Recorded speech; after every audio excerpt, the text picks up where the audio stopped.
Hi guys, it's Brianna. Welcome back to my channel. Today I'm going to be telling you guys about this complete polygel nail fail.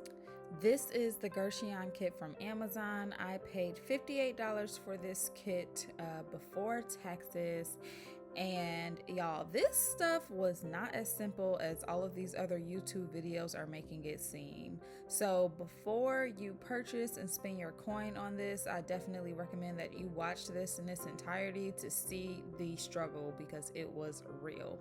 Okay, so the kit comes with this slip solution, top coat, base coat, some rhinestones, this applicator for the rhinestones.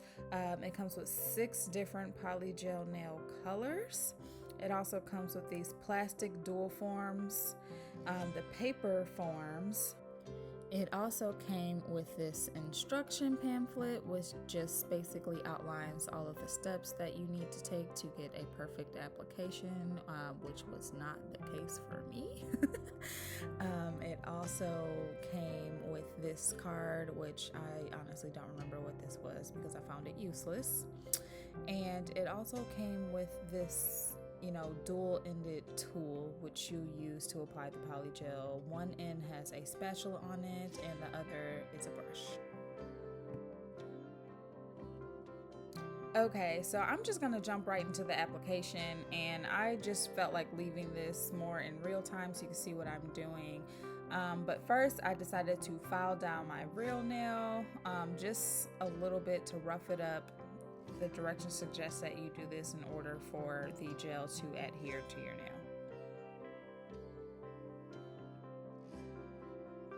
Next, I applied some dehydrator. This part was not in the directions, but I saw it in a lot of other YouTubers' videos, so I decided to try it since I already had it. Now I'm just picking out the nail form size that I should use, and then I'm taking a little glob of the polygel, which actually spreads very well, so I didn't need as much as I took. And then I took some of the slip solution on the brush and I started spreading it throughout that plastic form. So this actually took me a little while to spread, and I can't say that it got quicker or easier as this went along. I feel like usually I can catch on to things very quickly, but this just proved to be extremely difficult for me for some reason. I saw all of these other videos where these girls were just, their nails came out so cute, number one, and they were just like, breezing through this process, and that just was not the case for me.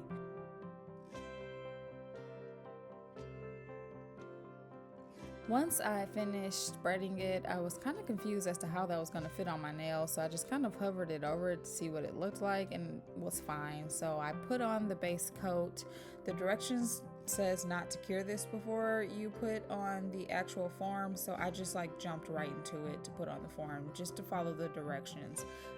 All of the other YouTube videos that I've seen, people have cured that base coat first, but I didn't first. Later on in the process, I started doing that because I found that the nail just shifted so freaking much when I was trying to push it down when that base coat was not cured. Next, I'm flipping over my nail and I'm just smoothing out the underside. This part is extremely important. I skipped this later in the process, and you will see that later in the video. Don't freaking skip that. And after I finished, smoothing out that underside, as soon as I turned my pinky nail back over, that thing just popped off. So you're gonna see me go back and spread this throughout the form, put it back on my pinky. It's gonna pop off again. This happened a couple of times. I didn't include all of the times in this video just for time purposes, but this was just very difficult. I just thought that this would be a lot easier than it was, but in full transparency, it was not. So I basically just gave up on trying to get all of the bubbles out of the nail, and I just decided, okay, I'm gonna push it down, clean it up, and then I'll push it down again after I spread out the underside and just throw it under the light, and I'll worry about fixing those bubbles later. So mind you, y'all, we are already 4 minutes into this video and I still have not gotten the first nail on. And I've cut out so much stuff. So think about how much time this takes. This took forever. And even when I got that first nail on, it was so imperfect. There were so many little nasty bubbles under the nail to the point where I had to get the cuticle clipper, clip all that stuff off, and apply more polygel to fill in the gap. The last thing I wanted was any type of fungus under my nail, so I definitely made sure I was thorough. So, if you are wondering how long this entire set took me, it took about 2 hours and 45 minutes.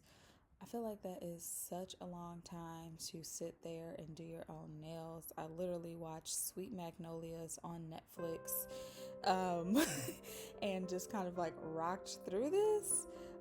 But it was getting kind of late at this point. So I actually ended up finishing like all of the filing and stuff the next day, which you'll see later. But you guys, I was so defeated after this process. I was like, this is some BS. I don't want to do it again. Like, what did I even get my freaking self into? I just thought this was going to be so much easier than it was.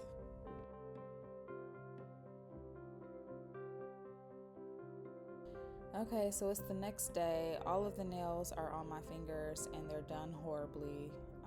You saw that clip in the beginning of this, so this should not be a surprise. But essentially, I just took a drill and decided to drill around my cuticle because even though I cleaned up every nail after I did this, it just basically still squished out the more I had to press it when I put it in the light. And yeah, it just needed a lot of TLC.